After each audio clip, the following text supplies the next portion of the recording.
So as Michal introduced, I'm the JSR 277 specification lead, and Michal is also one of the contributing members in the 277 expert group. And this afternoon, we are going to present the Java module system. So let's get started. So here is the goal of this talk. But what I would really like to talk about first is what exactly are the problems we are trying to solve with the Java module system. If we look at the Java SE platform today, the common standard packaging format is what we call the Java archive or the jar file. It was first chosen by Netscape as a way to package classes and resources in Java applet in the browser back in the 1990s. And later, it was adopted by Sun in the JDK as the standard packaging format in the Java platform. If we look back, the decisions was rather arbitrarily. It was not because there are a lot of advantage of the jar file format. It was mainly because of the popularities back in that time. But the decisions has worked reasonably well, and basically, every application right now make use of the jar files. But as developers use more and more of the jar format in the last 10 years, it also shows its deficiencies. For example, it is rather difficult to express versions information in the jar files. And if you want to express version dependencies between two jar files, there's no easy way to achieve that. And if we look at many Java applications today, it consists of not only one jar, but multiple jars, and sometimes even native libraries. However, there is no standard packaging format to group them all together and distribute them as one unit. And as a result, many developers are either being forced to zip up everything and distribute their applications as a giant zip file and hope that the end user will be intelligent enough to unzip it and deploy it properly. Or they may be forced to create a custom native installer to bundle their applications together for deployment and distributions. Further, if we look at how the jar file format is being used in the JVM, it also serves two different roles. On one hand, the jar file is a distribution format. On the other hand, the jar file is also being used as an execution format in the JVM. So one of the implications is that whenever you try to start up a Java application, the JVM has no choice but to scan all the contents in the jar files in your class path one by one. The reason for that is because there is no metadata in all these jar files to tell the JVM what it contains. And it has significant performance impact to every Java applications out there. So all these deficiencies can be summarized in what I call three kinds of hell: the class path hell, the jar hell, and the extension hell. I'm not going to go into details here because I can talk about it all day. But there are basically various problems related to class loading, packaging, and deployment in the Java platform that every Java developer would have encountered. So the goal of the Java module system, or JSR 277, is to produce a module system that addresses all these deficiencies and more. The Java module system is targeted for the next versions of the Java SE platform. It will provide first-class modularity, packaging, and deployment support that is built into the platform. There will be a new versioning scheme that allows developers to express versions in a module, as well as versions dependencies between the modules. We'll also have a new distribution format, which is what we call a gem file, that enables developers to package not only classes and resources, but also jar files and native libraries together as a unit of distributions. The new gem files will also contain metadata, which has all the modules information in it, and this makes it easy for discovery, and it also makes the module self-describing. And in order to deploy such a modules, we will define a set of repository infrastructures that enables developers and deployers to put multiple versions of the modules on the same system side by side. So different applications can pull different versions of the modules they like from the same repository without any conflicts. And all these modules will be installed in the repository in isolations. And all this will be supported by a comprehensive runtime that will be defined by the module system. Now, in order to make the module system easier to use, we would like to integrate the development as well as the deployment experience with the language and the JVM through JSR 294. So for those of you who are not familiar with JSR 294, it is a JSR that will define the linguistic unit of modularities in the Java programming language. And it also deals with the problems of information hiding and separate compilations.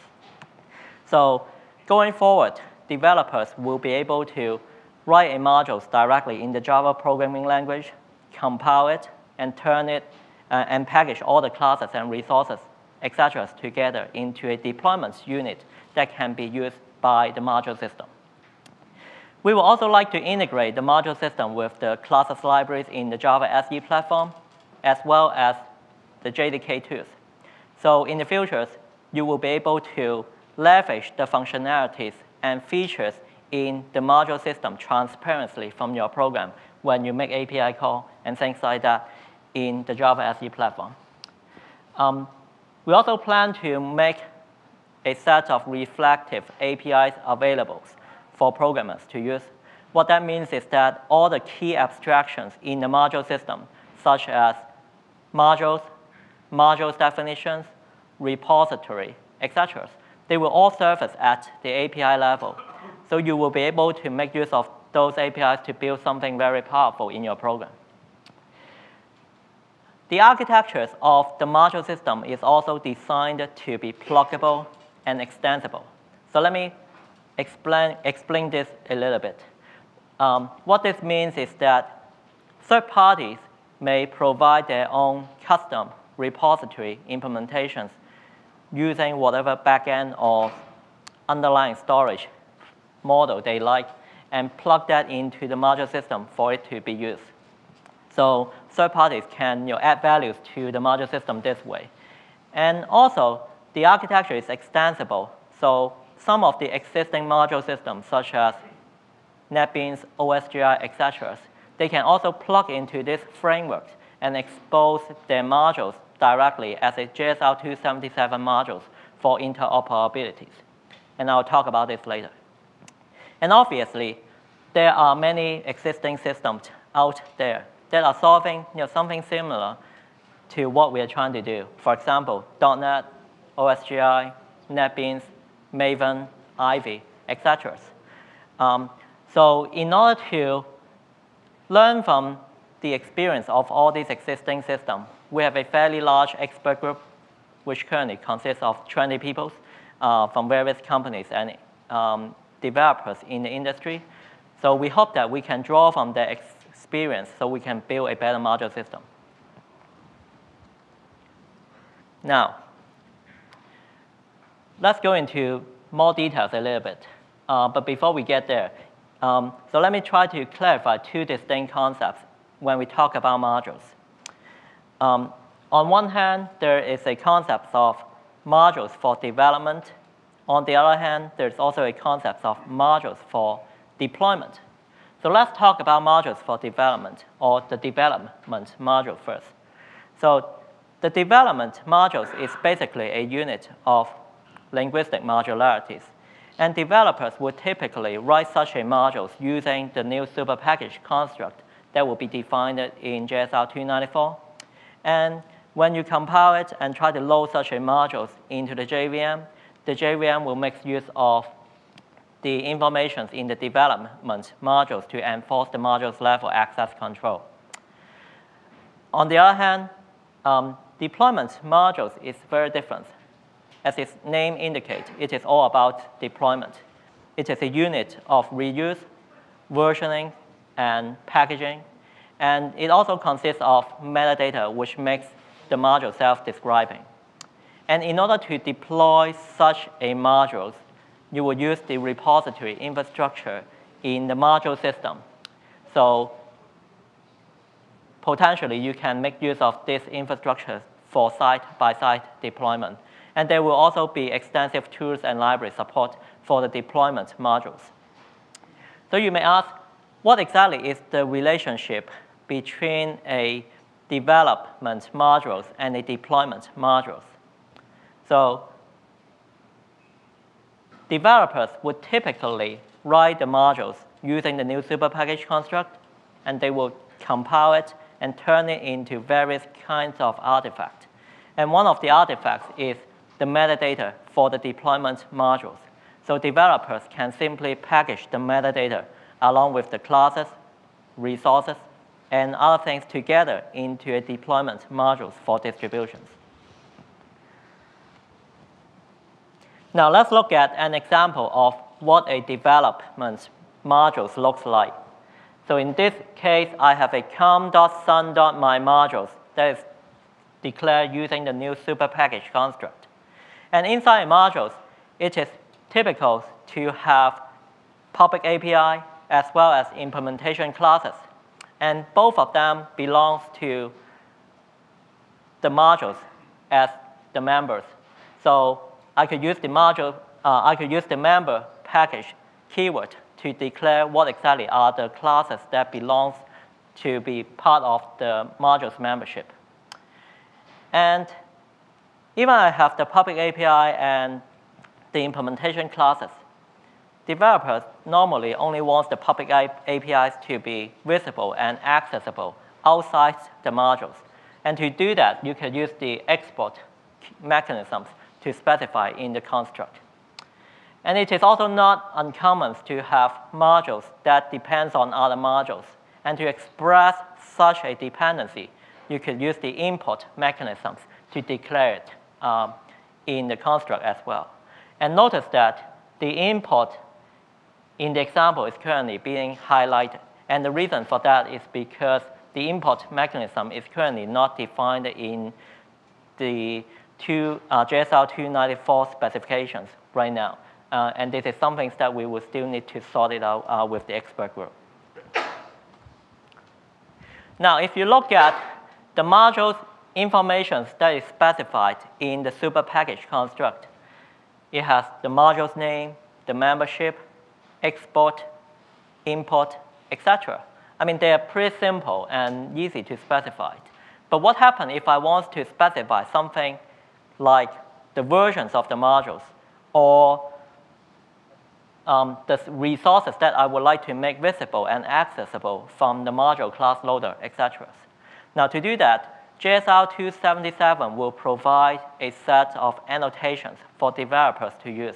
So you could use something like @versions to specify the versions of the modules with the super package, or you could use the @export resources annotations to specify the resources that you would like to make visible or accessible from the module class loader, etc.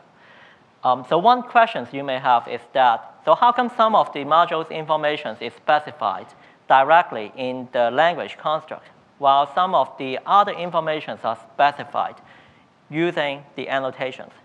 Now, the quick answer is that all the information that is specified in the super package construct, they must carry semantic meaning in the language and understood by the compiler at build time as well as by the JVM at runtime.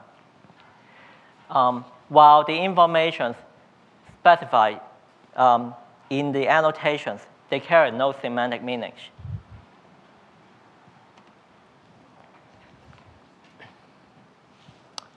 Okay, so once we have specified all the modules information in the super package construct, maybe in the form of annotations, maybe directly in the construct itself, what happens if I compile such a super package? The result is that there are two kinds of artifacts. On one hand, the first kind of the artifacts is what we call the .superpackage files. The .superpackage files is the authoritative binary definitions of the modules. It consists of the module's name, modules, export membership, import, etc. And at runtime, the JVM will make use of the membership and the export information to enforce the access control. And this file can also be used as the metadata in the deployment modules. The second kind of the artifact is what we are familiar, which is the .class file. Now, if you take a Java class that belongs to a super package and compile it, the result will be a .class file, except that in this .class file, it will have some special attribute which indicate which modules it belongs. And when such a .class file is being loaded by the JVM will look at the attributes in the .class file and cross-check the membership information in the .superpackage files. And this is done for obvious security reasons. Now, if we look at the entire development models and step back a little bit, what we are trying to do here is to enable a ease of use experience for development and deployment. Developers would typically start writing their modules using the super package construct, and all the modules information will be specified all in one single source file. Then they can compile it, and it will automatically generate some artifacts which can be used as the metadata of deployment. So every time when you try to make use of, or when you try to update the modules information in the super package files, all you need to do is simply recompile, and the metadata will be automatically synced up. And this model also makes it possible for tools to combine the compilation as well as the packaging into one step. So some tools can take a super package source file along with the Java classes, compile it, package it all in one step, and turn it into a deployment modules for actual distributions. Now let's look at what a Java module looks like at the logical level. So in the modules, it has the metadata, which consists of the module's name, etc. And this is what makes the module self-describing. It also has the classes and resources that are part of the modules. And in addition to that, the modules can also have jar files embedded in it, as well as native libraries. So if you look at some of the standard extensions today, such as Java 3D, they consist of multiple jar files and native libraries. And the way we currently distribute it is to deliver them as a native installer for installations. And going forward, this kind of standard package, standard extensions can be packaged together in one single Java module. And this makes software much more easy to distribute and deploy it.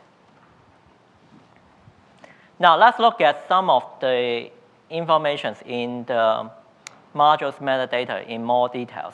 So each module consists of a module's name, which has 5 different parts: the major number, the minor number, the micro number, the update number, as well as a qualifier string. And developers are expected to increment or change each of the parts depending on the degree of changes that they are making in their software. And in case there's no versions numbers declared in the modules, the module system will automatically provide a default versions for you.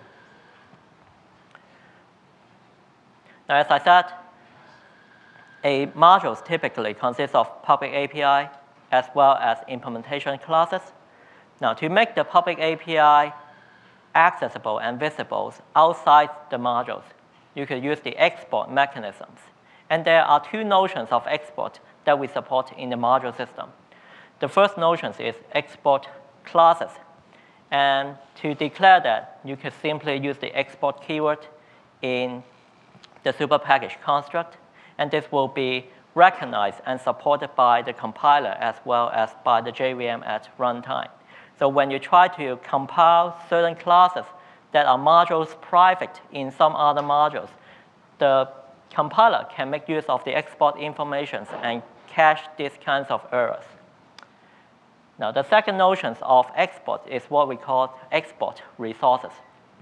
So export resources are the resources that are visible and accessible when you call a certain method in the module class loader, such as get resource as stream, or get resources. And they can be declared using the @export resources annotations that can be attached with the super package construct.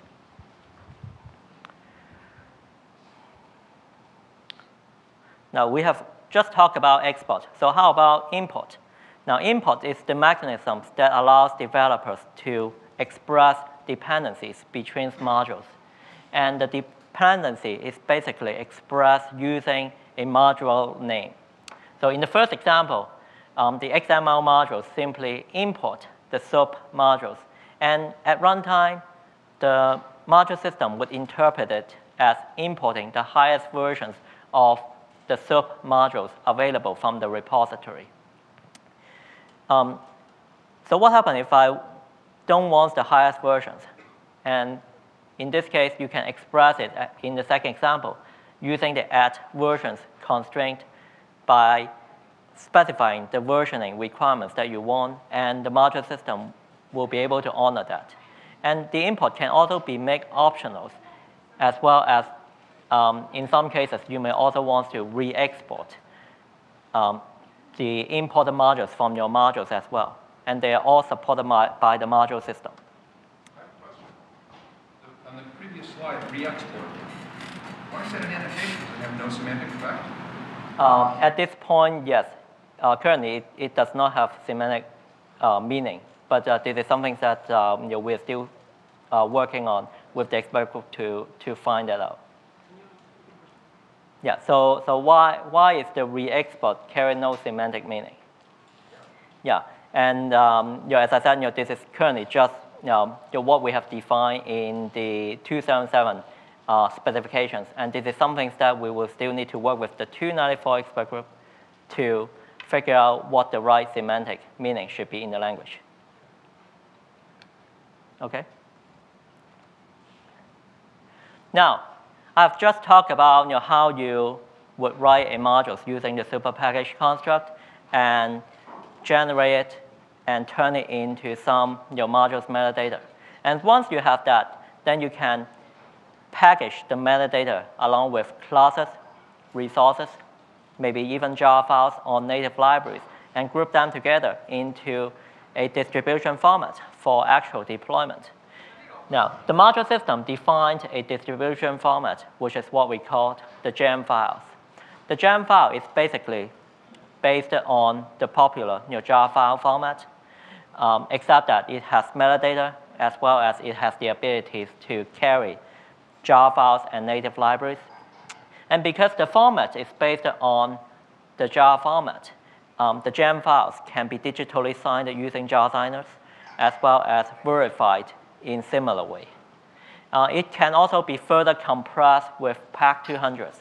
So I don't know how many of you are familiar with PAC200, but it is a hyper-compression technology defined in JSR 200 that will give you a very high compression ratio, such as 1:8 or 1:9 compression rate. And this will make the size of the gem files much smaller and make it easier for distributions on the web.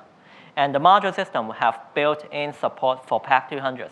So if you have a packed gem files provided to the module system will be able to automatically unpack and deploy it for you. Now let's look at an example of what a gem files looks like. In this case, I have a alt.full.xml modules with version 1.2.3. And as the file name indicate, the module's name and the module's versions are all part of the file naming conventions of the gem files. And these files also end with the .gem extensions.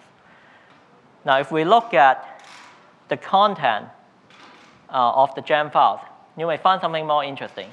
In the first entry, I have the manifest.mf. Well, no surprise, it is typical in any jar files. In the second entry, it is more interesting. The entry is the modules.metadata. this is the files that get generated when you compile the .super package.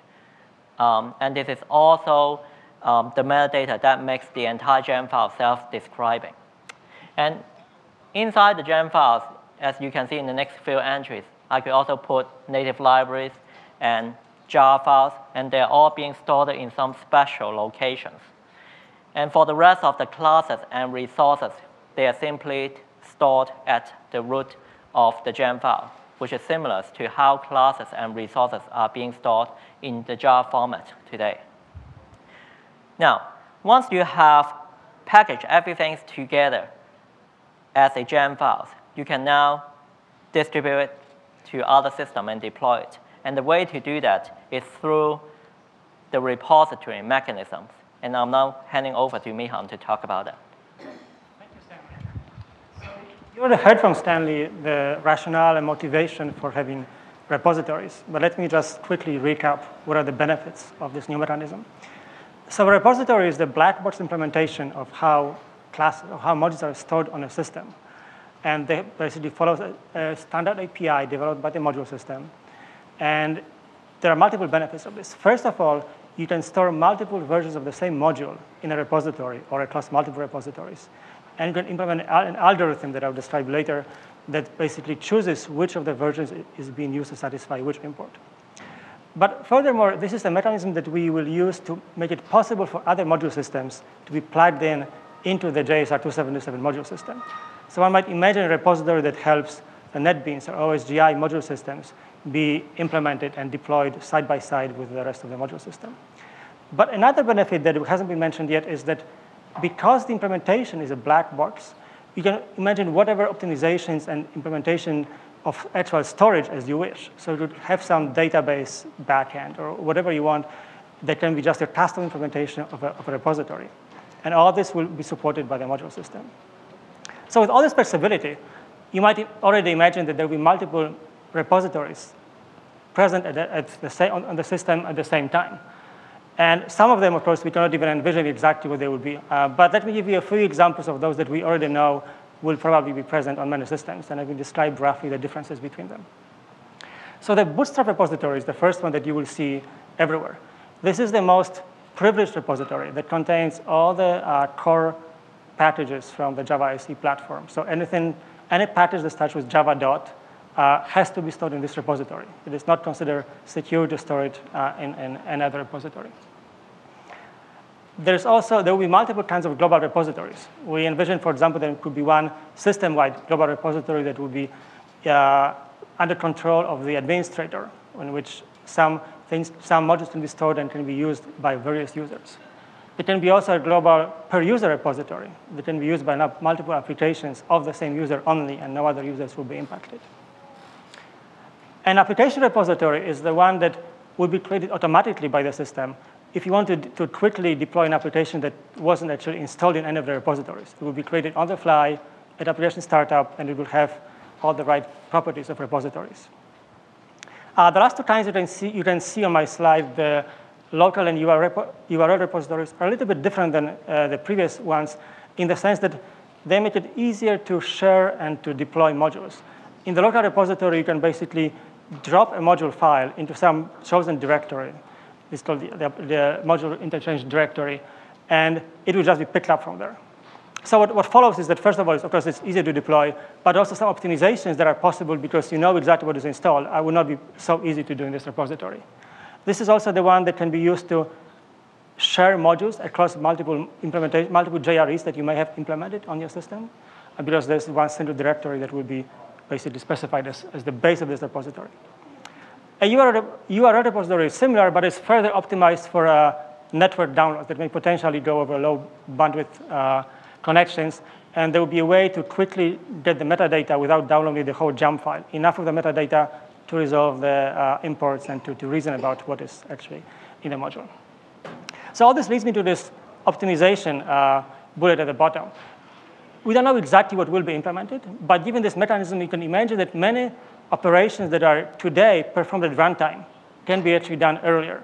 So anything from, say, class verification to indexing all the files, or maybe even to native code generation can be done early, because there's a single point in time when modules are installed and uninstalled, and the whole system can reason about it. And it's hard to say what exactly will be supported by which JREs, but at least there's the freedom to make it possible that is not quite there today with that standard class path search mechanism. So with all those repositories, you of course probably have already guessed that there's some way to connect them at runtime. And if you are familiar with Java class loaders, it is somewhat similar to this. There's a delegation process going on. So there's always some repository in which you start your search for modules. And if this repository has a parent repository, it queries the parent first to find out if there are some other modules present there, and somehow the combined set of all modules is being taken into account. To explain how this works, I will take this more general picture. We see here some repositories connected into this diagram. Let's make it simpler and take a specific example. So imagine a simple application that has a global repository as a parent, and this one has a bootstrap repository as a parent. And let us imagine that in this application, there are two modules, the application module A and some library module B. And they have those two versions, 1.0 for both of them that you can see. Now, further imagine, to make it interesting, that there are more versions of the B module installed on the system. So you can see some other versions, 1.4 and 2.0. And now the question is, if A imports B, which version of B would be imported, and what the mechanism for this is. So this is what the example will illustrate. So imagine that module A that we want to resolve its imports for has the following version constraint. You have seen already in an earlier slide a simpler version constraint. There's a specific version. Here you see a range of versions that is the constraint. If you look carefully, you see that there's a square bracket on the left and a round parenthesis on the right, which is supposed to be similar to the standard mathematical notation. So the left range is inclusive in this example, the right end is not. So it means that any module B of version 1.0 inclusive to 2.0 not inclusive would be a valid input for module A, as specified by module A. So there are a few of those in the system that satisfy this constraint, right? So what would actually happen? Because A comes from the local application repository, that repository will be queried to resolve the import. And it would delegate it to its parent, which would delegate it to its parent, and the bootstrap repository will look at what it contains and will return the highest version that meets the version constraint, which in this case is 1.4, because 2.0 is too high, doesn't meet the right end. So the 1.4 is passed down to the global repository, which looks at what it contains itself, and finds now the highest version between what it saw in the parent and what it has itself. In this example, you see that actually the same version number, 1.4. So the module system would enforce the property that is important to us, that it's always the case that parent is trusted at least as much as the given repository. So there's always a preference given to modules loaded from the parent. So in this case, the 1.4 from the bootstrap repository will be the one returned by the global repository. So now this will be compared with what's in the application repository. There is no higher version there. So the version 1.4 is the one that will be used and as the import here. So it's a pretty simple example, but it explained a few concepts here. Now, whenever we talk about import mechanisms, sooner or later, someone will ask us what happens in a case like this. And someone will always draw a diagram kind of like this. So let me explain what the problem here is. Imagine you have some module A in this example, that has two imports, B and C, two modules, and both B and C import the same module D. So what people would like to see is that the same version of D would be wired to both modules B and module C. And this is a desirable property. So to understand, to navigate the graph, let me explain, give a little bit of legend to what's there. So every node in the graph is a module, is a version, a name for it. Every edge is a version, is an import, a dependency, and the label next to an edge is the version constraint. So you will see actually a new syntax here that I haven't shown before. Import from A to C is basically with a plus sign. It means it's version 0 or higher, which specifically means any version, because every version has to be at least version 0. So in this example, we see this sharing, and this has multiple benefits. The first one is performance. If you have only one copy of every module that is ever referenced, of course, there's less of a memory footprint, and this is a good thing. But it's also correctness. If any of the public APIs of B and C use classes from module D, if you have different versions, there will be actually a mismatch. So if, say, a method from module B would return something of some class from module D, they were supposed to be passed into module C, but there were different versions. There would be a class cast exception that would basically fail at runtime. So those are the two reasons why you would like module sharing. Now, why would you ever not get the module sharing? So this is what the next slide illustrates. If the version constraints for all the imports of module D all of the graph for the application were different, you might end up in a situation like here, where module B cannot use the version 1.1 because it's too high for its version constraint. But for module C, this is the highest compatible version, so it can indeed use this one, and we have two different versions that are used here. So what can you do? Clearly, the person who wrote the code and created the module cannot do much about it because B and C can be deployed by someone else potentially. It's completely could be outside of their control. So there's nothing you can do. But once you have deployed everything in the system, there are some things you can do because you know all the repositories, you know the content, and you can tweak somehow how the imports are being resolved. And this will lead me to the next slide, which shows some advanced features of how we can control what imports are being provided. So the first feature is a custom import policy. This is actually embedded inside the module, and it gives you more power than a standard version control. It's actually a piece of code as a class that follows some standard API that has been invoked by the module system to find out which versions of modules satisfy a particular import. So this is a fairly powerful mechanism. It would be best if it was never used, because of course it's better to use declarative approach in general than imperative. But in some cases, for example, for different module systems, it may actually be required to provide more functionality. Now, the other two mechanisms, the override mechanisms, are the ones that can be actually applied to solve the problem from the previous slide. So let me describe them briefly first, and then I'll show you the graph again and show you how they address the problem. The visibility policy can be applied to a given system to determine which modules are visible for any resolution action that ever happens, and which are not visible. And the import override policy is specifically targets a particular one import. So it is consulted whenever an import is resolved, and it can say something like, if this class imports the other class, I actually want to narrow down the constraint to only use some versions rather than the more wide constraint of the original specification. So let me go one by one, start with visibility policy. So imagine the same graph. We have this unfortunate situation that there is no sharing of module D, and we would like to fix it. So the visibility policy would let me look at the situation and say, well, I know that the problem here is that module D version 1.1 is visible. I would like to admit it's just not visible. So you install this visibility policy that this is what it does, makes it invisible. And therefore, now if now you look at the version constraint for import from C to D, there's only one version that satisfies it, which happens to be the same as the one from module B. So you get to the same sharing problem. Who makes it invisible? The administrator, for example, or maybe the user. So it's none of the modules make it invisible. Yeah. So let me repeat the question. The question was who makes it invisible? So none of the modules make it. So those the other mechanisms I mentioned earlier, the custom import policy that could do this. But we generally would discourage people from doing this because the other modules that you see in a system are not necessarily yours. So say in this example that A, B, and C are deployed by different people. So you wrote A, and I wrote B, someone else wrote C. You have no control over the imports of C. So there's no way for you to influence this. Only the end user, the administrator, has all the pieces at the same time and can make this decision. But if you wanted to, if someone wanted to guess, you could write a custom policy that says, oh, it happens to be Michal's version of B, then do this and modify the constraint. You could do this if you wanted to, but don't believe that this would be a right thing to do. What if the user is not intelligent enough to make this decision? So the question is, what if the user is not intelligent enough to make this mechanism work? And of course, this is an inherently hard problem. So I have to say that there's no magic bullet. We're dealing with an extremely complex system. Somehow determines all these versions incompatible. It has to be a highly skilled person. So unfortunately, we don't solve the problem of people who don't know how to do it. No, there's no solution for this.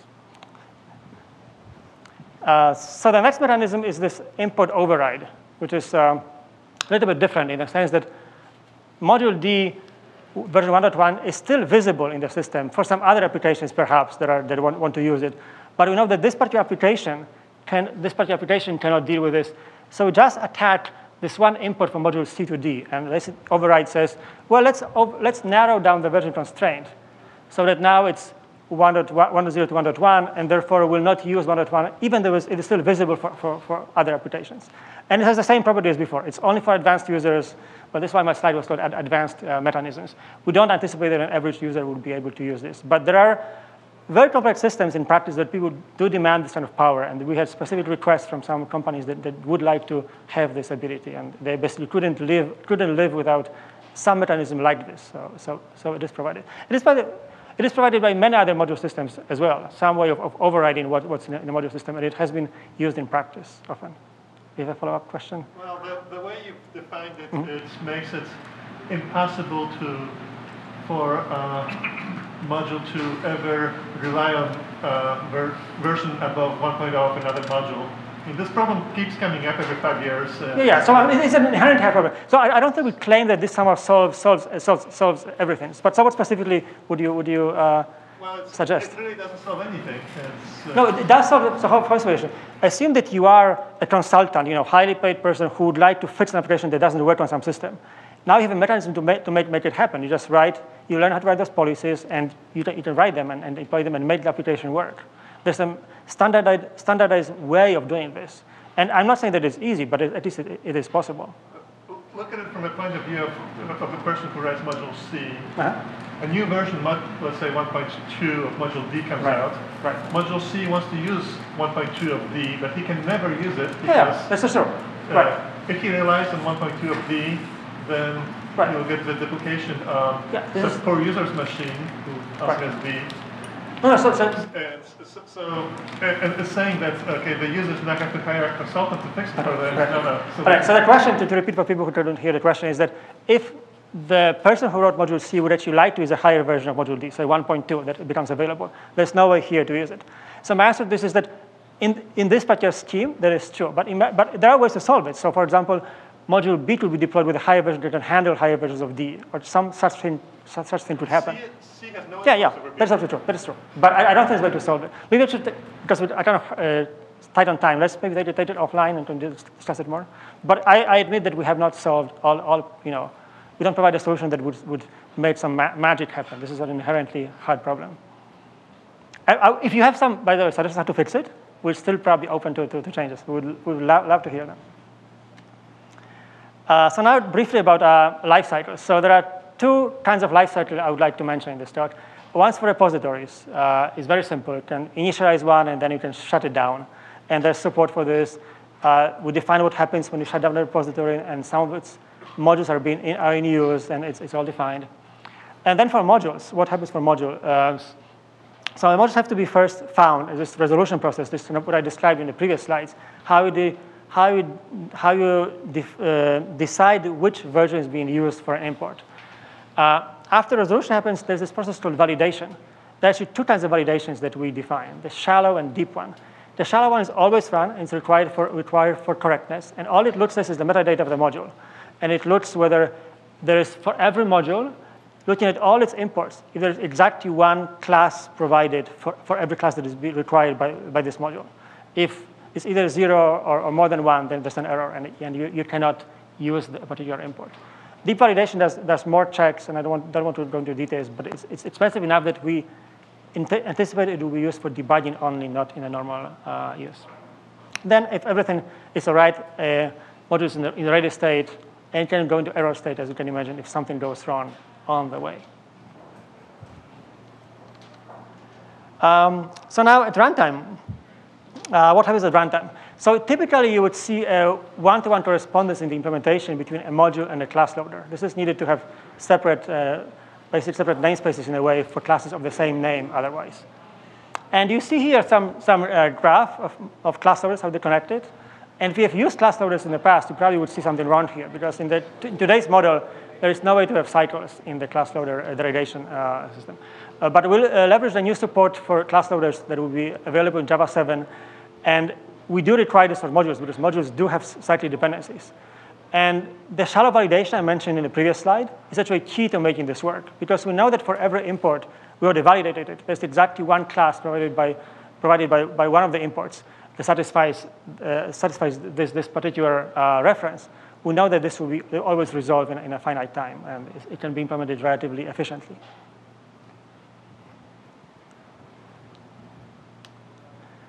So this is about what we thought of to ease migration from legacy systems into the new module world.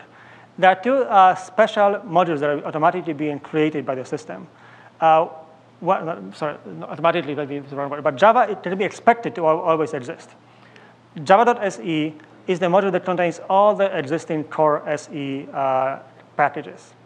And it's a single module that is imported by default by every application.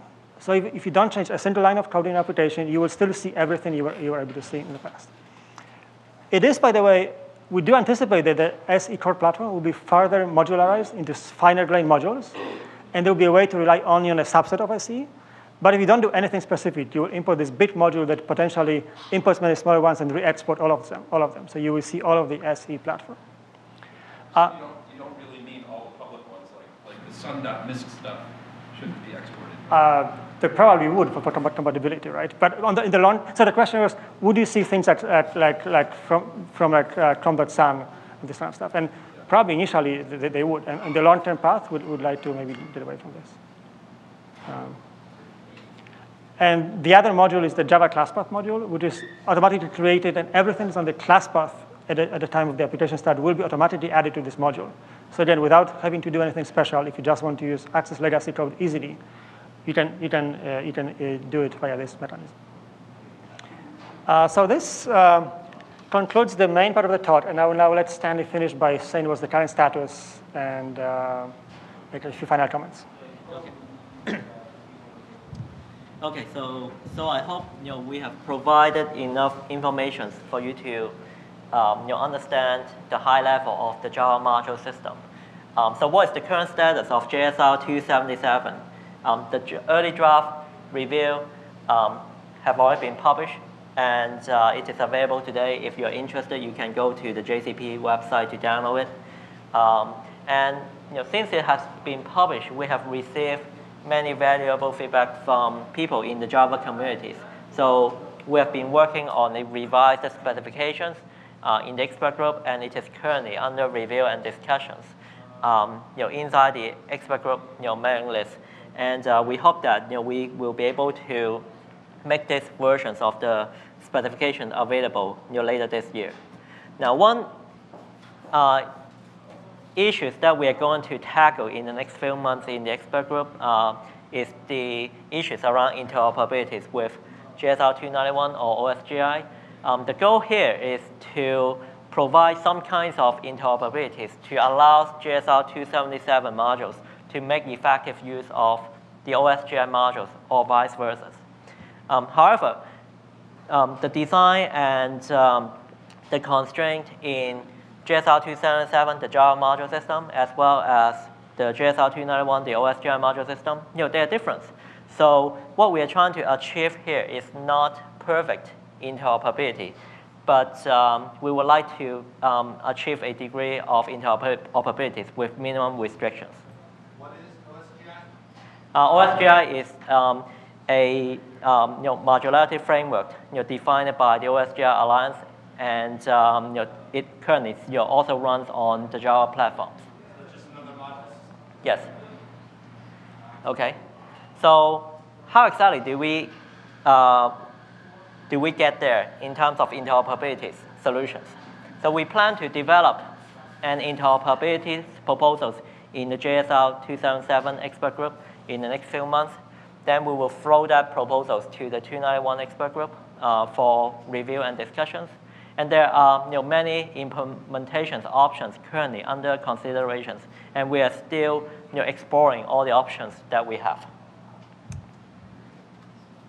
So in summary, JSR 277 aims to address various problems in the Java platforms today, including packaging problem, deployment problem, modularity problem, and it will produce a module system that will address all these issues in the next generations of the Java SE platform.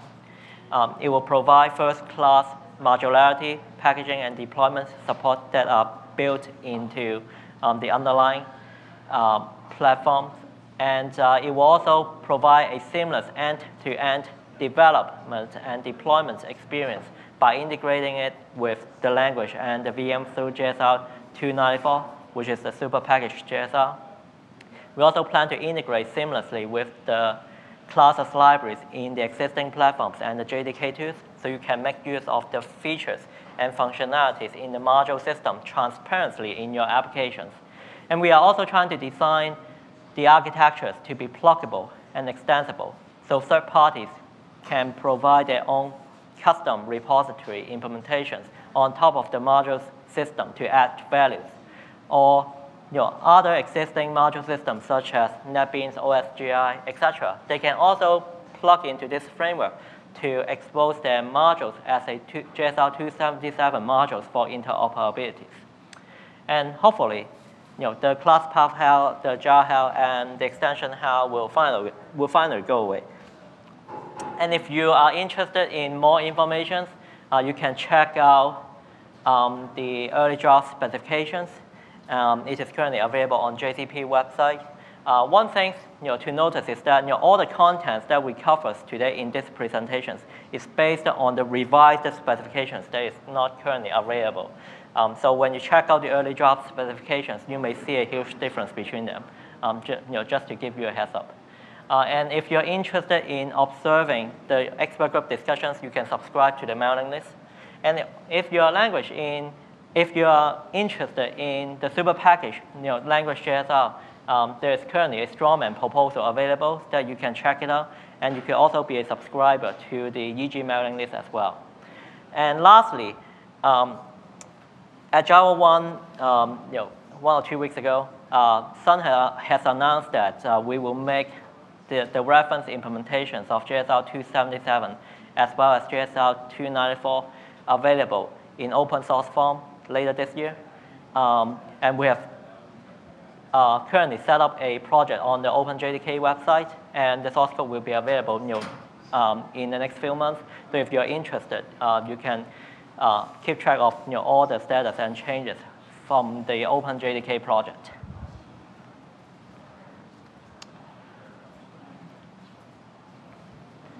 Why did you not simply intersect the version constraints and pick that one? Can you repeat questions? Why don't you not intersect the version the constraint? language level? What? Yeah, are you asking at the language level? And when this module discovery, you have version constraints. Yes. Right. Why didn't you simply intersect all of the constraints on a particular module and pick one that fell within that intersection? So the whole API, you're talking about repositories where I showed this delegation module, right? Yeah. So the question is, why wouldn't you use a simpler mechanism that simply performs the intersection of all restrictions in all the repositories everywhere? We still have to know which ones are connected in the delegation module. So you just somehow create a list of them, I guess, and do intersection there, right? In a way, this is what happens. So there are two parts of the system. There's the module system itself, which makes the decisions, the delegations. Each module that provides an implementation that is by someone else, potentially, it only returns what it contains itself. And then the module itself that performs basically an intersection. I described it in a sequential way because this is easier for me to describe. But basically, this is what's going on. Every module says, this is what I have, what matches the constraint. And then some module framework that's part of the JRE performs an intersection, basically, and picks the highest version. Intersection, no, a union, I guess, sorry. A union. Intersection wouldn't make sense. I'm not sure why you mentioned intersection. You really made a union, right? No, I meant an intersection. Of all the modules that are... Right, because you had this example, and 1.0 was in the intersection of all of the constraints. Right. And so everybody was happy with 1.0, and why was there all of this now it's another question. Now it's another question. Yeah. Okay, so sometimes there are actually cases in which you do want to pick different versions. Sometimes there's a private use of something, and you do want to make sure that you don't use a higher version. You want to use, say, I only tested with specific version 1.1.1. I know that anything else may break me. I really want conservative. I promise I will not expose anything of this in a public API, and please don't break me by giving me a better user experience. So I might import the same module and says, well, I actually don't care about details. I'm pretty good giving the latest and greatest because I want to pick up the newest features. It's actually a very valid use case. So we could do what you would suggest in some cases, but not in all of them anyway. So this is why the extra complexity is necessary in the system anyway, but maybe you're right that for some cases we could use a simpler system. Well, and also the repository and things like that, they can be added and changed dynamically at runtime, right? So you cannot really just figure out the intersections at startup time and use that forever in the JVM sessions. Yeah. Liz? Well, given what you just said, where it might be right in one case to Right. pick like the sort of smallest, lowest common denominator, or it might be in one case not, it seems like it could be specified in the syntax of that attribute, so the module author could say, it's going to be better if we don't load 2 copies of this. So we're going to, so, you know, to tell the repository system, work, as long as I get something in this range, I'm good to go. So do whatever you need to do to prevent two copies of the module being loaded. So the suggestion is to have an extra bit on every import statement that says basically, I'm willing to take a lower version than the highest one that meets my constraints. Yeah. If this will help you in sharing, I don't know the answer is. We have not considered this, I guess. Yeah, we can probably just, It's a consider very, that. very good point. So can module dependencies be resolved sort of downward in the chain? So if there's a module in the Bootstrap repository, can that resolve an import against like the application repository? No. No. The question is if there's an import in the higher repository, in the Bootstrap repository, for example, Bootstrap repository, can it be resolved from a lower repository? So yeah, the answer is no. Yeah, the answer is no. But the answer is no, and the reason is because of this trust model. You also assume that going down in the graph, that you trust repositories less. So you don't want this to happen just to make the model simple. So you don't want to, it might, what you suggest might work, but just to make it easy to reason about, you don't never allow to resolve things down. The reason I ask is that in sort of regular web applications, people tend to have this problem where like you put one thing at like one level of the class map, Right. then you have to sort of push everything up there. And I was wondering if this would sort of give away. No, so Come back one around. could certainly imagine ways of doing this, but to make the security model simple and easy to understand, we just opted for a simple solution. Yeah. So there are a number of proposals. I can't think of the JSR numbers now, but for implementing inter-module protections, some degree of separation in the security sense between modules. How does JSR 277 interact with these? Does it at all? So the question is about some proposals that have to do with security in intermodule dependencies. Intermodule security. I'm not aware of this. Do you know the JSR number? There's 3. There's the deployment, there's the development, and there's OSGL. No, but I don't think this is what his point. This is the protection domain model for Are you- different modules in JavaScript. Are you talking about the isolation API or It might some? be isolation API. Yeah. Okay, we can probably take that offline. So no, not exactly sure. So let's take it offline and I see. Yeah. Josh. This is really a 294 question. Last time I looked at it, super package was 2 words, so you didn't have to introduce an extra keyword. Right. Now it's even morphed, and member appears to have very ugly head as well. Right. So what's going on? So this is a question about the 294 syntax, and the question is that earlier versions of the same syntax had super packaged as 2 words, but using existing keywords of the Java language, and had no member keyword. And now there's those changes. There's a new keyword member, and there's a new single word super package. So there's an early strawman floated by Andreas and Alex maybe 4 weeks ago, and it has all the new changes. None of the experts that the 294 mailing list, which is public, which you can all see, hasn't really had a lot of deep discussions. Mostly because of Java 1 coming up and many experts being busy with this. I can expect it's one of the issues that will be debated. I also have the same actually question, but I didn't want to raise it yet on the mailing list. So I don't have the answer. Do you have the answer? No. For unnecessary keywords. I absolutely agree. Right. I agree with this. I think there's both changes are unnecessary and don't bias anything. I agree with this. Yep. Can the resources exported by a module be specified outside of the source code? The question is if the resources exported by a module can they be specified outside of the source code? Yes, simplified source code. That's a good question. Like in a build system, Right. might Sure. compile and generate some of the resources. You might have multiple ways Yeah. of doing it. Yeah, So- but I think as long as you package all these resources at the end, right, into Java as one unit, and deploy it that way, then we don't really care where the original resource came from. Let me be more specific. So that those. Generate a super package file. Yeah. Right. So there are 2 different JSRs. From the point of view of what we talked about today, the 277 JSR, it's completely irrelevant to us. We just want to read those files. One path of getting those files is by using the JavaScript compiler and what's specified in JSR 294. one might imagine that you actually write code in some other language, maybe in Python, whatever, and you compile it into Java bytecodes and use your own tools. And we don't care where those files come from. So from our point of view, what you say is totally possible. It could be some tools, wherever, that will make it possible. And I think a matter of tooling, maybe there's a way to use JSR 294 compiler first and add some things. Or it's not really part of this JSR. This is the answer. So you made a comment that if you end up with 2 different versions of some package and program somehow, cross them over, that you get a class cast exception. I don't think that's right unless there's a cast in your code. I would expect a verifier error. Right. So I expected something of type foo, and I got something of type foo, class loader, or other over here. Right. So this question is about cutting an imprecision, what I said earlier. So I said earlier that it's possible that if in my examples of modules A, B, C, and multiple versions of D, if B and C shared in the APIs module D, then there will be some class cast error. This is actually imprecise and incorrect. There are really 2 things that might happen. One is that at validation time, we would detect an error, and it would be not actually, there will be no exception raised as class exception. Or the other case might happen is that one of those modules, module B, for example, accepts something of type object, and then it expects that it's really some type of class D and does a cast, and then we run out of exception. So you're right. I was absolutely loose with my terminology. I want it to be compact. So there's a related question, and I don't know if you can answer this, but when I'm compiling my application, am I supposed to compile one module at a time, or can I compile code across modules? And if I'm compiling code across modules, might the compiler have to see one version of foo over here and a different version of foo over here because they have different constraints?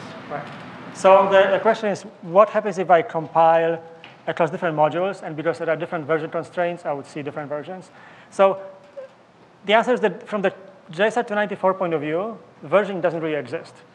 So it is indeed, even without the complex cases that you specified, it's already possible that I compile it in some version of module I depend on. And then later at deployment time, I get a newer version that happens to not have some class defined. It's already possible, right? I can see an incompatible version. And the fact that the Java compiler team doesn't really think that the version should be part of the language is kind of, I think, at the root of this problem. You can argue at a philosophical level whether it makes sense or not. But once we made the decision that the Java language and the Java compiler doesn't reason about versioning, you have all sorts of problems, including the one that you mentioned, and I don't have a good answer. This is more of a JSR 294 problem, right? Okay. The consequence is the compile time resolution of the classes and the runtime resolution of classes are not the same thing. Correct. Right. And it also goes back to the question about re-exports. There are many things that the compiler could be aware of, and the current proposal from the 294, it is not aware of, and there indeed could cause lots of problems. We're going to enter version hell now. Well, so the 294 deliberation just started. So we definitely have a way to impact the 294 proposal. So I would definitely if you have, please send email to me or directly to the spec leads, and we can definitely try to work on Having a different resolution of compile and runtime in some cases is essential for versioning to work correctly. If you try to make them the same, then you really break things. So all those things, by the way, were discussed at length in the expert groups of 2007, and there are there's no single uniform answer that everyone would agree on. So this is kind of why we are where we are. I might be a little confused, but do you allow different versions of the same module loaded at the same time? The question is whether we allow 2 different versions of the same modules to be loaded at the same time at runtime. The answer is yes. My slides about sharing was basically we're trying to say that it is usually the desirable thing to share the same version of module for performance reasons and to avoid those different kinds of class cast and resolution errors and validation errors that you may get. But in some cases, it is indeed what you want, and we will support this. You can have multiple copies of the same module. Do you require modifications in the VM then once this JSR is approved? So the question is, do we require modifications to the JVM? The answer is yes, but not for the reason that you mentioned the question before. Every module is loaded in its own class loader. So even if that class have the same name in 2 different modules, they're loaded at the same time because they all have their own class loaders. Today's JVM semantics already support this separation. So this is actually already solved by today's JVM semantics. But for other reasons, for enforcing information hiding, we will have some support in the JVM. Yep. So I think that's it. Thank you very much for coming. Did you enjoy the talk?